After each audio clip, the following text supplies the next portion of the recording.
Hey, Jason here. You are now under contract and moving forward. I want to go over with you what to expect over the next week to week and a half as we continue to move closer to the finish line to our close of escrow date.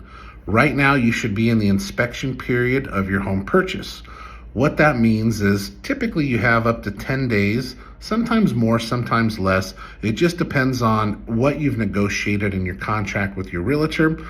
But you have this period of time to have a licensed home inspector come in, walk the property, and identify any damage or repairs that may need to be done. You also have the ability to bring in tradespeople to give us cost quotes and estimates on how much it would be in order to fix things. From there, you'll be able to negotiate with your realtor and the sellers any repairs that might need to be done, or if the house is looking good, if there's no problems, well, we can just move on to the next phase. Now, from the lending standpoint, here's what we are doing on our end. We have your loan application, we have all of your documents, we have all of the information from the title company, and now we're working on putting all of that together and sending it to the underwriter, who will manually go through the file and verify everything.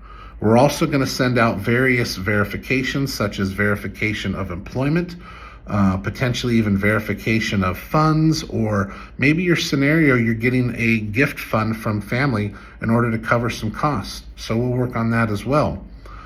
Usually it takes a couple of days to get the file processed, put together, and submitted to the underwriter. And then usually within a day or two, we have the initial answer back. And more times than not, we're good to go and keep moving forward. Now, once we get out of the inspection period and we move forward, that's usually about a week to a week and a half later, we'll move into the time where there will be an appraisal ordered.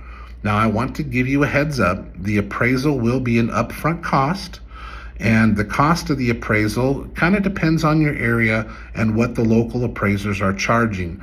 That's not my charge, that's the charge from the appraiser, and that is typically the only upfront cost that you will incur, unless if you're buying, like, say, maybe a condo, where you may have to pay for some condo documentation up front. But that should be your only cost that you incur up front. What'll happen is one of my team members will send you a credit card link. You can hop right on there and pay that, and then we'll get that ordered and moving forward right away.